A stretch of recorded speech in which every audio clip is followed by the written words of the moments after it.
오늘 부활절을 맞이해서 주님께서 우리에게 주시는 말씀은 마가복음 16장 1절에서 11절까지 말씀입니다. 제가 봉독하겠습니다.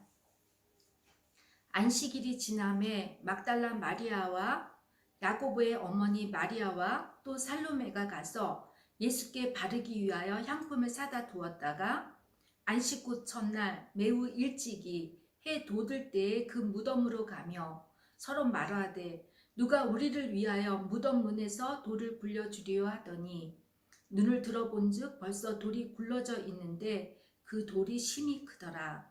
무덤에 들어가서 흰옷을 입은 한 청년이 우편에 앉은 것을 보고 놀라매 청년이 이르되 놀라지 말라. 너희가 십자가에 못 박히신 나사렛 예수를 찾는구나. 그가 살아나셨고 여기 계시지 아니하니라. 보라, 그를 두었던 곳이니라.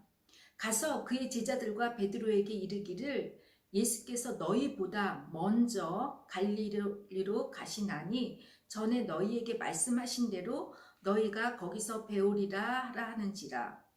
여자들이 몹시 놀라 떨며 나와 무덤에서 도망하고 무서워하여 아무에게 아무 말도 하지 못하더라. 예수께서 안식 후 첫날 이른 아침에 살아나신 후 전에 7 귀신을 쫓아내어 주신 막달라 마리아에게 먼저 보이시니 마리아가 가서 예수와 함께 하던 사람들이 슬퍼하며 울고 있는 중에 이 일을 알림에 그들은 예수께서 살아나셨다는 것과 마리아에게 보이셨다는 것을 듣고도 믿지 아니하니라. 아멘.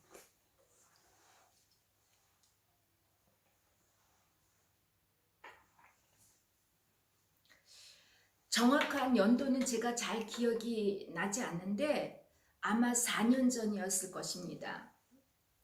이곳 독일 신문에서도 크게 보도가 되었는데 그리고 그 사건이 우리 주변에 살고 있었던 사람들이 만날 때마다 커다란 화제가 되었던 이야기였습니다. 저희 교회가 또 제가 살고 있는 곳은 이제 바젤, 스위스 바젤과 제가 사는 곳은 독일 국경인 곳인데 이 국경 도시 바젤과 아주 가까운 그 도시가 있는데 그게 그렌자 빌렌이라는 도시예요. 이곳에 어느 중년 여성이 갑자기 몸이 아파서 병원 응급실에 실려왔다고 해요. 그런데 의사들이 더 이상 손을 쓸 수 없을 정도로 금방 이 여자는 코마에 빠져들어갔다고 합니다. 모든 치료 노력이 더 이상 불가능해졌을 때 이제 의료진들이 가족들에게 마지막 작별 인사를 하라고 했고 곧이어 가족들이 보는 앞에서 이제 호흡기를 떼기로 이제 결정을 했다고 해요. 그런데 이 중년 여성은 병원에 실려갈 때도 또 모든 상황을 다 이 여자는 다 알았다라고 해요. 다 인지할 수가 있었다라고 했습니다. 주변 사람들이 무슨 말을 하고 무슨 행동을 하고 있는지 다 볼 수가 있었는데 이 가족들 또 의료진들 아무도 이 여자가 이렇게 하고 있는 것을 몰랐다고 합니다. 이 여자는 어떻게든지 자기가 무슨 수를 써서라도 자기가 살아있는 것을 알리고 싶었지만 몸은 말을 듣지 않아서 이제 결국 이 여자가 딸과 마지막으로 이제 작별 인사를 하는데 이 딸이 이제 병실에 와서 엄마의 손을 잡고 작별 인사를 할 때 이 엄마가 자기가 사랑하는 딸과 영원히 작별하는 것이 너무 슬퍼서 이 여자는 많이 울었는데 이 딸이 엄마의 우는 그 모습을 보고 너무 놀라서 의료진들을 불렀고 가족들을 불렀다고 해요. 그러면서 엄마가 아무래도 우리 하는 모든 것들을 다 알고 있을 것이니까 엄마의 호흡기를 떼지 말라고 이렇게 요구했는데 며칠 뒤에 정말 엄마가 기적처럼 살아났다라고 합니다. 또 작년에 독일에 어떤 일이 있었냐면 바로 부활절 시기쯤에 아부다비에서 온 그 무나라 압둘라라고 하는 그 여자가 있었는데 이 여자가 27년 만에 코마에서 이 여자가 기적처럼 살아난 이야기였어요. 이 여인은 32살 때 4살 난 아들과 함께 아부다비에서 교통사고를 크게 내가지고 뇌가 손상이 되었고 그 아부다비에서 치료가 불가능해서 곧바로 영국으로 와서 치료를 받았는데 영국 의료진들도 이제 더 이상 불가능해서 더 이상 진단을 할 수 없고 치료를 할 수가 없어서 2017년에 이 여인은 가족들에 의해서 독일 바이에른주에 있는 바드 아이블링이라는 그 병원에서 치료를 받고 있는데 바로 이제 2019년 4월에 그녀의 아들이 이제 엄마의 나이만큼 이제 자랐잖아요. 성장했는데 그 아들이 엄마 병실에 찾았을 때 갑자기 엄마가 자기 이름을 부르더라라는 거예요. 그래서 이 아들이 정말 엄마가 자기를 불렀는지 엄마를 봤더니 엄마가 이번에는 엄마의 여동생의 이름을 크게 부르더라는 것이에요. 기적이 일어난 것이죠. 이 아들 이름이 오마라고 하는데 이 오마가 독일 신문 기자들한테 뭐라고 인터뷰를 했냐면 절대로 희망을 잃지 말라고 했다라고 합니다. 여러분, 이 두 기사는 신문에 나온 기사인데 제가 여러분들에게 이렇게 소개를 했는데 여러분들은 정말 이 이야기를 믿으실 수 있으세요? 제가 섬기고 있는 독일 교회는 4교회예요. 라인펠드는 4교회 있는데 항상 부활절 때 우리가 연합 예배를 드려요. 부활절 새벽에 만나서 예배를 드리고 동틀 때쯤 되면 이제 해가 돋을 때쯤 되면 우리가 오르겔의 커다란 연주로 우리가 모두가 함께 일어나서 부활의 찬양을 부르고 우리가 5개의 언어로 예수님은 살아나셨습니다. 참으로 살아나셨습니다. 이렇게 크게 선포를 하고 많은 교인들도 같이 선포를 합니다. 이렇게 예배가 끝나고 나서 저는 이제 독일 목회자님들하고 함께 이야기를 나누고 있는데 그 중에 한 목회자가 저에게 목사님이 이렇게 얘기를 해요. 이제 고민이 있었던 것 같아요. 그래서 이런저런 얘기를 하다가 제가 그 친구에게 야, 예수님이 부활했잖아. 참으로 부활했잖니. 그랬더니 이 목사님이 비시시 저한테 웃으시면서 예수님 부활했다고 정말 믿지 못하겠다라고 하는 그런 표정이었어요. 여러분, 하나님을 믿지 못하는 사람들에게는 단지 주님의 부활이 비과학적이고 비이성적이고 믿을 수 없는 사건이라고 하겠지만 크리스찬 중에는 부활을 믿지 못하는 분들이 꽤 있어요. 이들은 하나님을 믿지만 예수의 부활을 믿지 못한다는 분들이지요. 제가 독일교회에서 사역하면서 놀라운 거는 부활을 믿지 못하는 목회자나 신학대학 교수님들이 참 많다라는 것이에요. 여러분은 정말 예수님의 부활을 믿습니까? 참으로 우리 주님이 살아나심을 믿습니까? 주님께서 보지 않고 믿는 믿음이 크다고 하셨지만 여전히 부활을 믿지 못하는 우리들을 위해서 마가복음의 저장 마가는 아주 정묘하게 부활의 팩트를 기록하고 있습니다. 이 시간 여러분과 저는 본문 말씀을 통해서 예수님이 참으로 부활했다고 하는 그 팩트가 무엇인지 마가 저자의 관점으로 살펴보면서 오늘 부활을 믿는 우리가 우리 신앙인으로서 어떻게 신앙생활하며 살아가야 하는지 함께 나누면서 은혜 받는 시간이 되기를 바랍니다. 마가 저자의 관점에서 본 부활의 첫 번째 팩트는 주님의 부활을 목격한 증인이 있었다는 것입니다. 다름 아닌 3명의 여인들이었습니다. 증인이란 법적 용어입니다. 반드시 보고 들은 것을 법정의 요구에 응해야 하고 반드시 진실만을 증언해야 하는 사람입니다. 율법에서는 증인으로서 효력을 발생하기 위해서는 최소한 3명이 필요하다고 되어 있습니다. 본문에서도 3명의 증인이 나와 있죠. 그리고 구체적으로 이들의 이름이 기록되어 있습니다. 이 3 여인들은 주님의 십자가에 달려 돌아가셨을 때 바로 그 현장에 함께 했었던 사람들이었습니다. 마가복음 15장 40절과 41절에서 보면 이들은 예수님께서 갈릴리에 있었을 때 따르고 섬겼던 사람들이었어요. 정말 예수님을 사랑했던 사람들이었다라고 봅니다. 여러분도 아시다시피 당시 유대 사회에서 여자는 열등한 존재로 취급을 받았고 종교적, 사회적으로 종속적 위치에 있었을 정도로 신분이 매우 낮았습니다. 여성들은 회당에 들어가는 것이 허락되지도 않아서 뜰에서 예배를 드려야 했고 사유재산권도 이혼권도 없었습니다. 이들은 단지 거룩한 후손을 낳는 존재로밖에 존재로밖에 취급을 받지 못했습니다. 여자와 대화하는 것은 부정한 것으로 보아서 탈무드에서는 여자는 삭해가지고 순진한 남성들이 여자의 꾀임에 넘어가지 못하도록 만남을 제한했고, 특히 랍비들은 자신의 아내를 포함해서 어떤 여자도 집 밖에서 대화하는 것을 금기했다고 합니다. 무엇보다도 여자들의 말은 신뢰받지 못했기 때문에 법정에서 증언하는 것이 허락되지 않았습니다. 그런데 왜 성경의 4복음서에서는 모두가 이 여자들의 입을 빌려 예수님의 부활을 증거하도록 기록했을까요?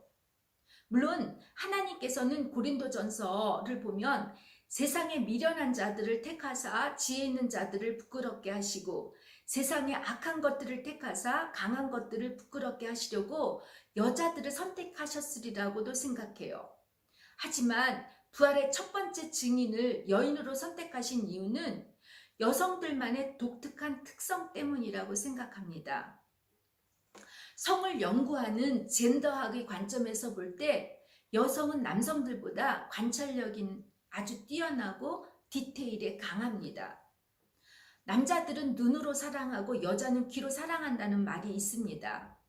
여자는 지각하는 속도와 두뇌 회전이 남성보다 빠르고 월등해서 잘 기억하고, 무엇보다도 여성들은 주변 관계들, 인간관계가 중요하기 때문에 문법과 언어가 잘 발달되어 있는데, 이는 여성들의 언어를 담당하는 좌뇌가 남성들보다 우수하기 때문이라고 합니다.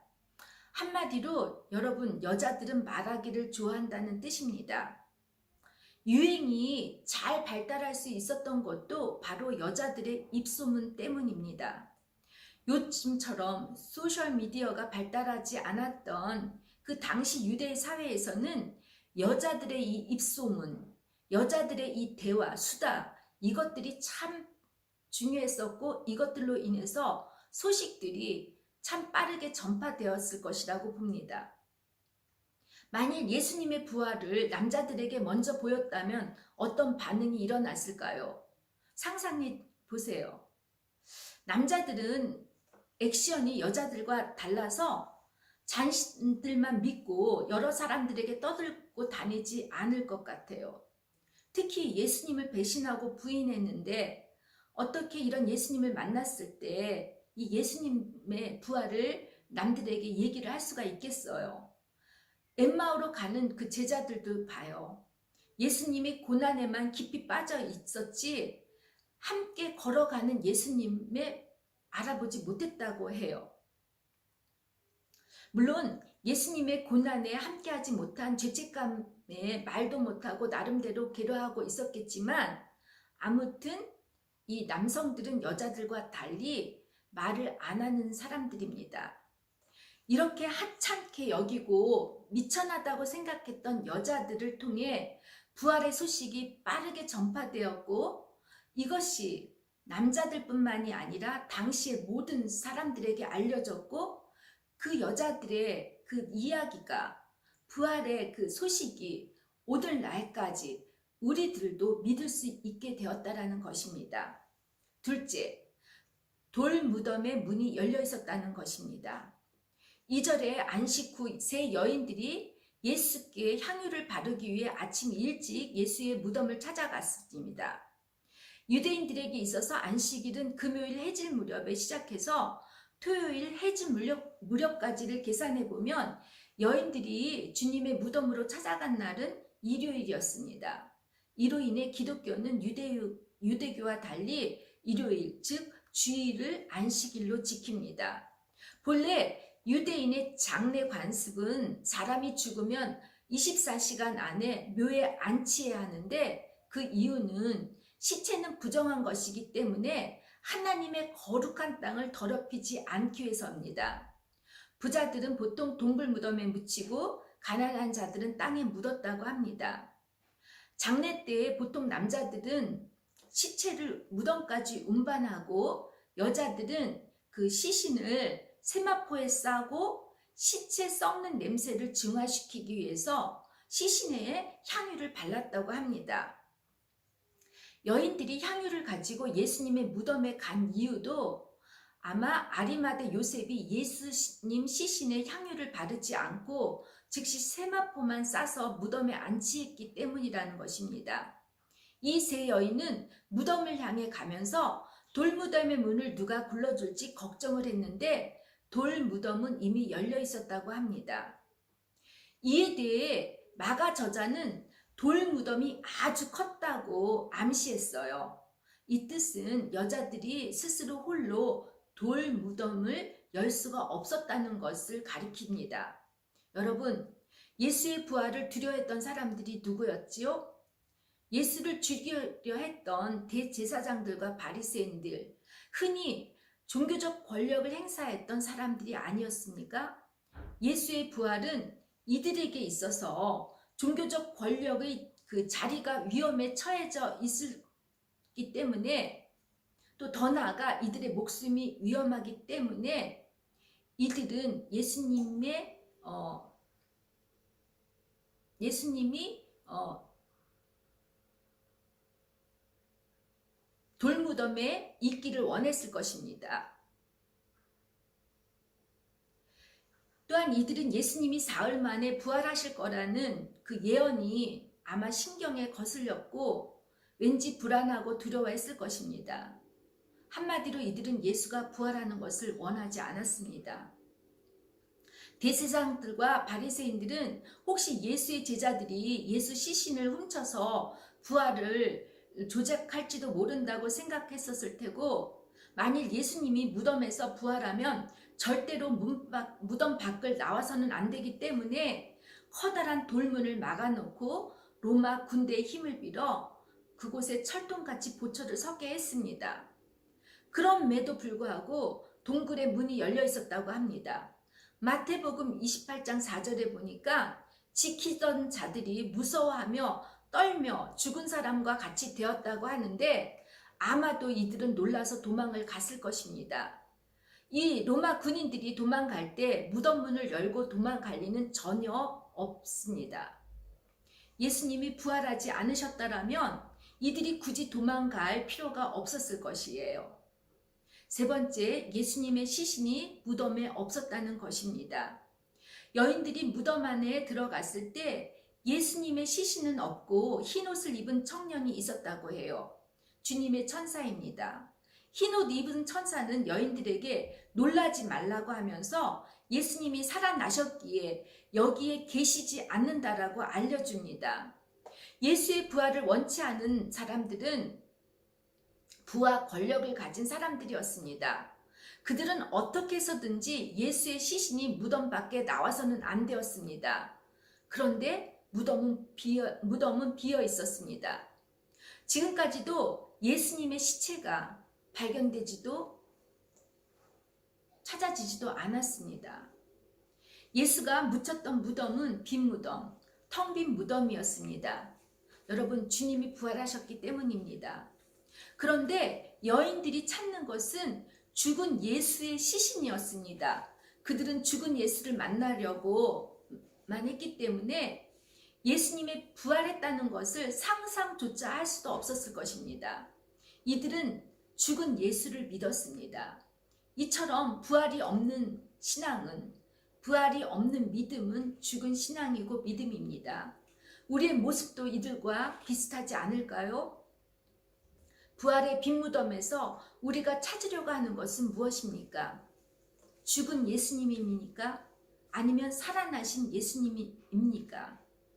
우리들은 하루아침에 썩어져 없어져 죽은 시체와 같은 것들을 빈 무덤에서 찾으려고 해요. 우리들의 이기적인 욕심이나 물질의 욕망, 성공주의, 기복주의 이런 거 아니겠습니까? 교회도 별다를 바가 없습니다.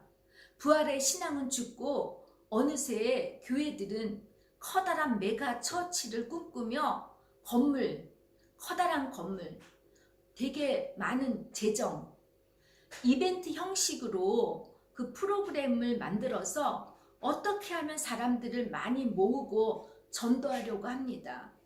목회자들도 자신들의 권위를 이용해서 사회적 인정과 권력의 욕망을 찾으려고 하지요. 예수의 부활을 믿는 우리가, 또 우리 교회가 부활의 능력이 없고 부활의 역사가 일어나지 않을 때 이 복음에 무능한 신앙인, 무능한 교회가 되버립니다. 여러분, 부활절을 맞이해서 죽은 신앙이 아닌, 죽은 교회가 아닌 빈 무덤의 부활의 신앙을 다시 새롭게 회복되기를 주님의 이름으로 부탁합니다. 끝으로 예수의 부활을 경험한 사람들에게 부여주시는 사명에 대해서 나눠보겠습니다. 7절에 천사가 여인들에게 제자들과 베드로에게 가서 부활하신 예수께서 전에 말씀하신 대로 갈릴리에 가 있을 테니 그곳에서 보기를 원하신다는 말씀을 전하라고 합니다. 그런데 여인들의 반응은 몹시 놀라 떨며 무덤에서 도망하고 아무에게도 말하지 못했다고 합니다. 놀랍지 않아요? 왜 여인들이 예수님이 다시 살아나셨다는 소식을 들으면 기뻐서 뛰고 난리였을 텐데 정반대의 반응을 보였을까요? 아마 쇼크 상태가 아니었을까 생각합니다. 불가사의한 일을 경험한 사람들은 보통 너무 놀라다 보면 어떻게 이런 일이 있을 수 있을까? 이 일을 행하신 분에 대한 경이로움과 두려움을 가지게 된다고 합니다. 그러나 이들이 아무 말도 하지 못했던 것은 당시 그 상황에 어떻게 주님의 부활을 전해야 할지, 이 소식을 전할 때 어떤 후폭풍이 올지 상상조차 하기도 힘든 상황이었을 것입니다. 이들이 다시 정신을 차리고 났을 때 분명히 자신들이 무엇을 받고 무엇을 들었는지 서로 나눔을 가지고 위로와 격려를 했을 것이라고 봅니다. 이를 뒷받침해주는 말씀이 9절에 보니까 부활하신 주님께서 자신을 막달라 마리아에게 직접 보였을 때 마리아는 놀라지 않았다고 이렇게 기록되어 있습니다. 그리고 예수와 함께 했던 사람들에게 예수의 부활의 소식을 알렸다고 합니다. 이 막달라 마리아가 처음 예수님의 무덤에 찾아간 인물 중에 한 사람입니다. 7절, 예수께서 부활하셔서 다시 갈릴리로 가시겠다고 하신 것은 신학적으로 아주 커다란 의미가 담겨 있습니다. 갈릴리는 예수님이 사역을 시작한 곳이고 제자들을 불러주시고 많은 병자들을 고치시고 기적을 행하시면서 하나님의 복음을 선포하셨던 곳이었습니다. 마가복음에서는 예수님이 갈릴리의 사역에 대해서 그 절반 이상을 배를 타고 사역하신 모습들을 기록하고 있습니다. 갈릴리 바다의 동편과 서편은 이방인과 유대인들이 사는 곳으로 나뉘어져 있는데 예수님께서 배를 타고 동편과 서편을 왔다 갔다 하셨다는 것은 복음을 전하신 사역이 유대인들에게만 한정된 것이 아니라 이 복음이 모든 이방인들을 위함이었기 때문이었습니다. 또한 갈릴리에서는 주님께서 각 사람들의 집에서 치유와 이적을 베푸시는 하나님의 통치가 이루어졌습니다. 반면에 예루살렘은 어땠습니까? 예루살렘에서는 예수님의 적대 세력들이 예수님을 못 잡아먹어 난리였습니다. 죄송해요. 제 말이 좀 거칠었죠. 종교 지도자들이나 대제사장들이 예수님을 공격하고 비방을 하고 어떻게 하면 예수님을 죽일까 이 사람들이 의논했던 곳입니다. 또 성전은 어땠죠? 예루살렘의 성전은 율법을 이 제사장들의 마음대로 해석해서 여기에 정말 자기들의 욕심을 채우기 위해서 장사치처럼 그곳에 장사를 했기 때문에 예수님께서 예루살렘에 오시기 전에 이 성전을 정화시켰습니다. 그리고 예수님께서는 뭐라고 얘기했냐면 예루살렘의 성전이 마치 강도의 소굴이라고 이렇게 말씀하셨습니다. 식탁의 교제와 나눔과 사랑은 없고 또 기적도 없고 아무 일이 일어나지 않는 곳에 불과한 것이 바로 예루살렘 성전이었습니다. 여러분, 저는 우리 바젤 한인선교교회가 갈릴리와 같은 교회 공동체가 되기를 원합니다. 이틀 전에 저희들 금요일 예배를 드릴 때 지휘자매님께서 마스크 이야기를 꺼내셨는데, 그러시면서 그 은진 자매님과 안젤로 형제님의 사랑에 대해서 이렇게 저희들에게 말씀하실 때 저는 얼마나 이분들의 아름다운 사랑과 교제가 마음을 푸근하게 했는지 몰라요. 또 저는 우리 교회 집사님들을 보면 어떤 그 집사님들의 그 준비되어 있는 진실이 담아 있는 그 은혜스러운 대표 기도들, 또 어떤 집사님은 고난을 묵상하며 금식하시고 한 번도 거르지 않으시고 퀴팅 나눔을 해주시는 집사님이 있어요. 또 어떤 집사님은 남이 알아주든 알아주지 않든 끊임없이 봉사해요. 또 어떤 집사님은 작은 것 하나라도 사람들의 마음이 상할까 다칠까 이렇게 배려해 주시는 집사님도 있어요. 또 어떤 집사님은 눈물로 기도해 주시고 이쁘게 찬양을 해 주시는 집사님도 있어요. 저희 교우들도 서리 없이 남이 알아주지 않더라도 아름답게 신앙생활 하시는 우리 교우님들을 보면 저는 우리 교회가 마치 갈릴리와 같은 공동체가 아닐까 싶어요. 여러분, 우리 교회는 싸움과 평화와 부활의 역사가 일어나지 않는 예루살렘 성전이 되지 않기를 바라요. 그러기 위해서 우리는 늘 부활의 참신앙을 회복하고 깨어 기도하며 부활의 능력으로, 부활의 사랑으로 우리가 서로가 돕고 나눠줘야 됩니다. 예수님께서 갈릴리에 다시 제자들을 만나시겠다는 것은 주님을 배신한 제자들에게 다시 한번 기회를 주시고 관계를 회복하시겠다는 의미가 담겨 있을 뿐 아니라 이제는 온 세상에 부활의 복음을 전하라는 사명을 부여해 주신 것이라고 봅니다. 여러분, 7절에 주님은 제자들보다 먼저 갈릴리로 가시겠다고 하셨는데 예수님이 제자들을 부를 때 나를 따라오라고 하신 것처럼 그 길이, 예수님의 가는 그 길이 어떤 길이든 주님께서 우리보다 먼저 앞서 가셔서 우리를 인도해 주시겠다는 말씀입니다. 예수님의 뒤를 따라가는 부활의 증인인 우리들은 걱정하지 말았으면 좋겠습니다. 우리의 가정을, 우리의 직장을, 우리의 학업을 책임져 주시고 인도해 주시겠다고 예수님이 말씀하시고 약속하셨습니다. 이제 말씀을 맺겠습니다. 본문 내용을 보면 예수님의 부활을 놓고 부활을 믿는 자와 믿지 않는 자들의 반응이 나옵니다. 예수님의 십자가의 고난에만 갇혀 있으면 우리는 부활의 소망을 잃어버리게 되고 신앙에는 변화의 역사가 일어나지 않습니다.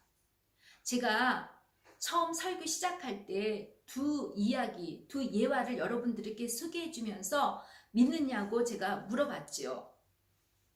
여러분 믿지요? 이 이야기에 여러 팩트가 있어서 여러분들이 이 예화를 믿는 것이 저는 아니라고 생각해요. 왜냐하면 여러분은 저를 믿기 때문입니다. 제가 너무 오해했나요? 제가 부족한 것이 많지만 저를 지금까지 지켜보시고 제가 했던 말이나 행동들 그리고 제 신앙을 여러분들이 보시고 신뢰하셨기 때문에 믿는 것 아니겠어요? 제가 너무 제 사랑에 빠져있다면 여러분 용서해 주세요. 여러분, 제가 전하는 예화를 믿을 수 있는 것이 여러분이 저를 신뢰했던 것처럼 우리가 예수의 부활을 전할 때, 증인이 되었을 때 우리는 우리의 말과 행동이 올바라야 됩니다. 남들에게 믿음의 본이 되어야 합니다. 그렇지 않고 예수님이 부활했다고 한다면 어느 누가 우리의 말을 믿겠습니까? 물론 주님이 그들에게 믿음의 눈을 열어서 믿게 하지만 주님은 우리들을 통해서 증인들을 통해서 쓰십니다. 그렇기 때문에 여러분 정말 우리들은 신앙 따라 행동 따라 믿음 따로의 삶이 아니라 이 모든 것이 하나가 되어서 부활을 증거하는 그럴 때 주님은 그 부활의 증거 자리에 찾아오실 줄 믿습니다. 코로나로 인해 어둠과 썩어져가는 그 죽음의 무덤 속에 주님의 부활과 부활의 참 소망이 생명으로 다시 살아나고 우리 죽어있던 믿음도 다시 회복되길 주님의 이름으로 축원합니다. 이제 다 같이 일어나셔서 제가 축도함으로써 오늘 부활절 주일 예배를 마치도록 하겠습니다.